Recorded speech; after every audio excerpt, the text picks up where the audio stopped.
Hello, DeSoto ISD 11th grade scholars. I'm Miss Wallace, and today this video will inform you of everything you need to know about your culminating performance assessment that is due at the end of the year. Many of you may be asking, what is the performance assessment? The performance assessment is the culminating product for English 3. All students are expected to submit a project by May 15th, which is the teacher requested deadline, or May 18th, the district deadline.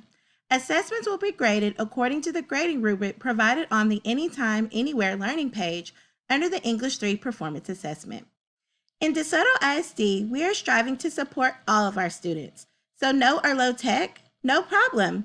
If you are viewing this video and you have low or no tech, pick up a packet on the porch of the DeSoto High School campus.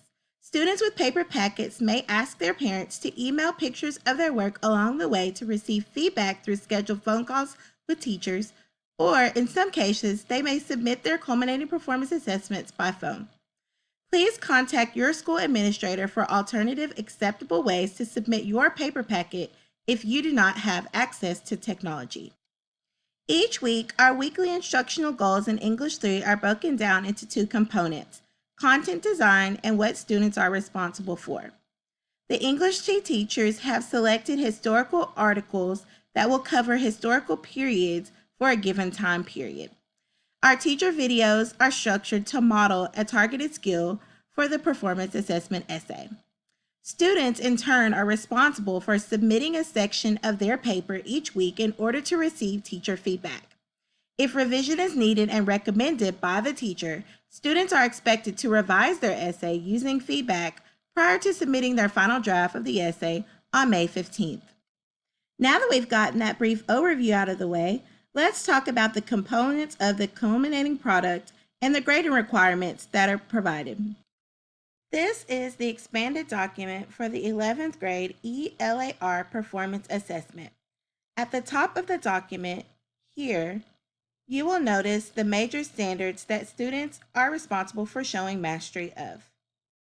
The directions for the assignment are that students will choose at least one distinct period spanning from 1880 to 2018 to write an expository essay which highlights the positive or negative contributions to the foundation of America. Students will read a variety of texts covering different time periods and also analyze the characteristics of the time period that most influence American society. Under Step 1, to support student explanation on the foundation of America, students will choose a selected range of time periods or events studied in U.S. history to write an expository essay. The essay will highlight the positive or negative contributions to American society and will be based on the historical research that students complete within their history courses. So below, you will see the 19 possible time periods a student can select for these projects. And it is really based on what they are primarily interested in or what they may have the most information about. In Step 2 for the performance assessment, here, it notes that students will read a variety of texts covering different time periods. Students will analyze how historical context shapes the author's style and purpose for a particular text in a given literary period.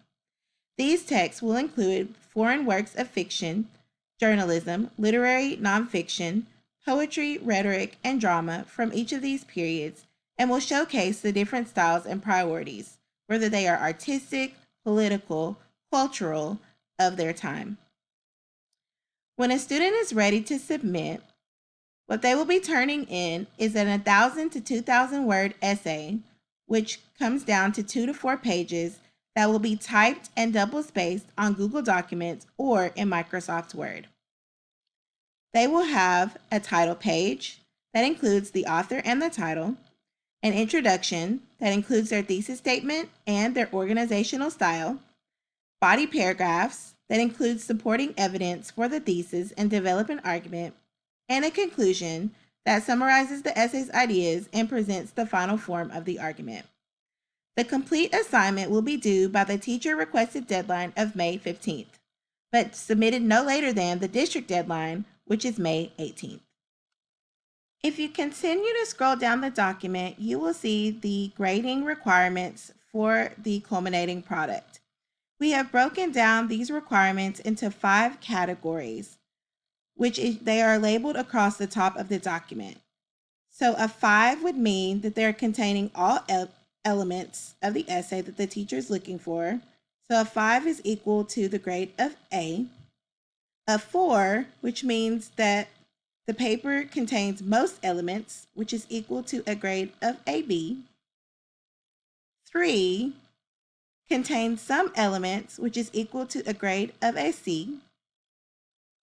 2 contains 1 or 2 elements, which is equal to the grade of a D. And 1, which is incomplete, meaning there are no evidence of the grading requirements that we are looking for, and this is equal to an F.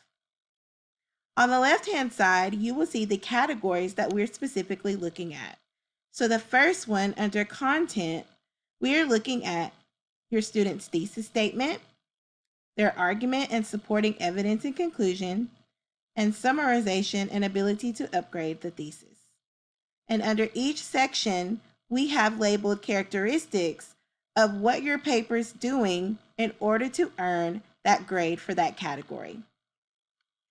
Scrolling down, the next section that we are looking at is organization, specifically organizing strategies, clarity, and structure. So again, you will see listed in each category the specific requirements that we're looking in order to fall within that category. The third section of the rubric, we are looking at the bibliography or works cited page. We are looking at the number and quality of sources, the proper use of citation, and the proper use of research methods. And again, when we're looking at the works cited page, we are trying to see which category that works cited page falls in order to assign the points. The fourth category we're looking at is grammar and mechanics, specifically spelling, punctuation, and proper usage. Again, you will see the categories of what we're looking for in order to figure out which characteristics the paper most consistently displays. And last, we have an extra credit section, which is multimedia integration, what we mean by that is that we have included illustrations, hyperlinks to videos, songs, poems, or other artworks from the area that may enhance the understanding of the essay. So again, we have requirements of where that paper may fit on the grading rubric. This is the only section that is considered to be optional points. Since we've discussed the details of the performance assessment and grading requirements, let's discuss where to turn everything in when you're complete. If your English 3 teacher uses the Schoology platform, you will log into Schoology using your username and password. You will go to your course. So let's pretend like this is my class, English 3 T-STEM. You'll click on it.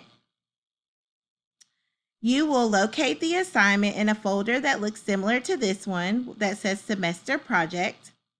Click on it, and you will attach your essay to the folder to turn it in. If your teacher uses Google Classroom, it is a similar process. You will log in to Google Classroom using your username and password. Once you log in, you will select your class period. So for example, I'm going to use first period. Click on it. You will click on the classwork tab. This is where you normally see all of your assignments. You will scroll down until you find the folder for the semester project. Click on it.